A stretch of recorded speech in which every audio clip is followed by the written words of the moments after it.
آج کل ملک میں بڑھتی ہوئی مہنگائی کے پیش نظر خودکشی کے مختلف واقعات رونما ہو رہے ہیں، اور صرف اپنے آپ کو ہی نہیں، بعض لوگ اپنے بیوی اور بچوں کو بھی اپنے ساتھ موت کے گھاٹ اتار رہے ہیں۔ اس سلسلے میں سب سے پہلی بات تو یہ ہے کہ مہنگائی کا اصل حل خودکشی نہیں ہے، کیونکہ مہنگائی اور دوسری پریشانیوں سے تنگ آ کر جو انسان خودکشی کرتا ہے اور یہ سمجھتا ہے کہ خودکشی کرنے کے نتیجے میں مصائب اور مشکلات سے نجات حاصل ہو جائے گی، دراصل یہ اس کی بہت بڑی بھول اور نادانی کی بات ہے، کیونکہ اسلام میں کسی بھی حالت میں خودکشی کی اجازت نہیں، اور کسی بھی حال میں کی گئی خودکشی پر یہ وعید آئی ہے کہ ایسا شخص فوت ہونے کے بعد اپنے ساتھ وہی خودکشی والا عمل کر کے تکلیف برداشت کرنے پہ مجبور کیا جاتا رہے گا۔ مثلاً اگر کسی نے اپنے آپ کو ریل کے نیچے کٹوا کر خودکشی کی، یا پہاڑ سے گرا کر خودکشی کی، یا زہر کھا کر خودکشی کی، یا جس طرح سے بھی خودکشی کا ارتکاب کیا، آخرت میں اسی طرح اپنے آپ کو کٹواتا، گراتا، زہر پیتا رہے گا،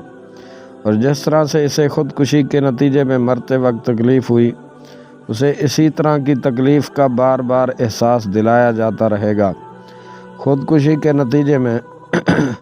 انسان کی روح پرواز ہوتے وقت جس قسم کی تکلیف کا سامنا ہوتا ہے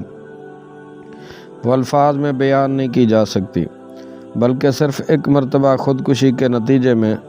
روح پرواز ہونے میں جس قدر تکلیف و اذیت ہوتی ہے، اگر کسی انسان کو خودکشی کرنے سے پہلے اس کی حقیقت کا احساس ہو جائے تو وہ ہرگز اس تکلیف کو زندگی کی ان مشکلات و تکالیف پر ترجیح دینے کے لیے آمادہ نہیں ہوگا جن کی خاطر وہ خودکشی کا ارتکاب کر رہا ہے۔ پھر بار بار تا قیامت اور اس کے بعد جب تک اللہ تعالیٰ کو منظور ہو، اس عذاب کو بھگتنے کا سلسلہ تو اتنا طویل ہے کہ انسان کی پوری زندگی کا دورانیہ بھی اس کے سامنے کوئی حیثیت نہیں رکھتا۔ خودکشی کے عمل پر اس قدر سخت عذاب اس لیے مقرر کیا گیا ہے کہ انسان کو جو زندگی حاصل ہوئی ہے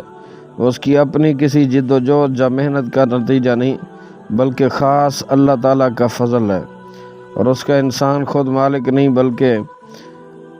یہ اللہ تعالیٰ کی امانت ہے، لہذا اس کو ضائع کرنا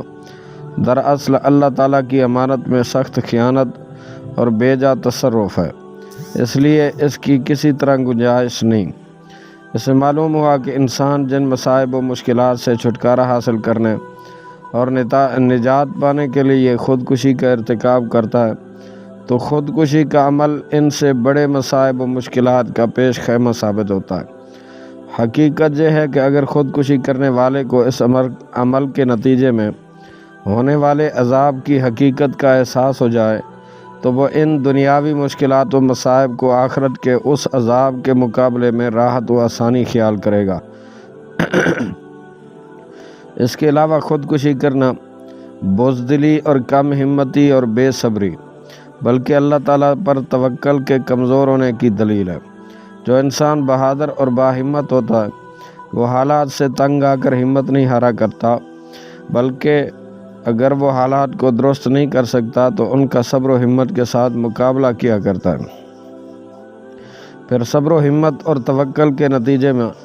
اللہ تعالیٰ اس کی پریشانیوں کا بھی ازالہ فرما دیتا ہے، اور اس طرح وہ دنیا و آخرت کے مصائب و مشکلات سے نجات حاصل کر لیتا ہے۔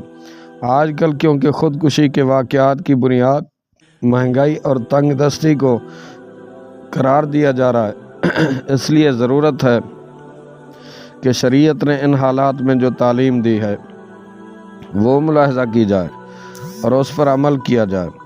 ایسے حالات میں شریعت کی بنیادی تعلیم یہ ہے کہ ضروریات اور خواہشات میں فرق و امتیاز کیا جائے، ضروریات کو خواہشات پر ترجیح دی جائے۔ ضرورت وہ ہے جس کے بغیر انسانی زندگی کا بقا ظاہری طور پر ناممکن یا مشکل ہو، خواہش وہ کہ اس کے بغیر نہ تو ظاہری طور پر انسانی زندگی کا بقا ناممکن ہو اور نہ ہی مشکل ہو، بلکہ اس کے بغیر صرف خواہش متاثر ہوتی ہو۔ مثلاً انسان روزمرہ 50-100 روپے یا اس سے کم و بیش سگریٹ پی لیتا، یا پان کھا لیتا ہے تو اگر وہ یہ چیزیں چھوڑ دے تو اس کی خواہش کی خلاف ورزی تو ہوتی ہے، لیکن حقیقت میں زندگی کا بقا ناممکن یا مشکل نہیں ہوتا۔ اسی طرح مثلاً کوئی شخص دن بھر میں کئی مرتبہ چائے نوشی کرتا ہے تو چائے نوشی کے بغیر انسان کی زندگی کا بقا ناممکن یا مشکل نہیں ہوتا، بلکہ صرف خواہش کی خلاف ورزی لازم آتی ہے۔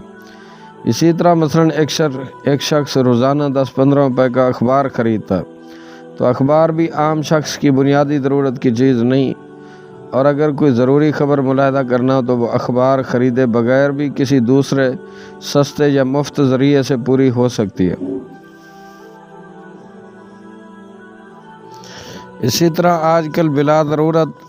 یا ضرورت سے زائد مقدار میں فضول گفتگو کر کے فون کے اخراجات برداشت کیے جاتے ہیں۔ معاشرے میں اس طرح کی بے شمار چیزیں آج کل گھر عام ہو گئی ہیں کہ وہ ضروریات کی فہرست میں نہیں آتی، بلکہ خواہشات اور خرافات اور بعض اوقات گناہوں کی فہرست میں آتی ہیں۔ مثلاً شادی بیاہ اور پیدائش اور فوتگی کی رسمیں، جن میں لوگ لاکھوں روپیہ خرچ کر دیتے ہیں۔ اگر ہم اپنی معاشرتی زندگی کا جائزہ لیں گے تو ہمیں اور بھی بے شمار چیزیں ایسی نظر آئیں گی کہ وہ بنیادی طور پر ضروریات زندگی میں داخل نہیں، ان کے بغیر بآسانی زندگی کا باقی رکھنا ممکن ہے، مگر بھیڑ چال اور بگڑی ہوئی معاشرت کے نتیجے میں وہ گھر عام ہو چکی ہیں۔ اگر مہنگائی اور غربت کے دور میں خواہشات و خرافات اور فضولیات سے حتی الامکان نجات حاصل کی جائے اور ضروریات تک اپنے اخراجات کو محدود رکھا جائے اور ضروریات میں بقدر ضرورت اور بوقت ضرورت کے اصول کو اپنایا جائے،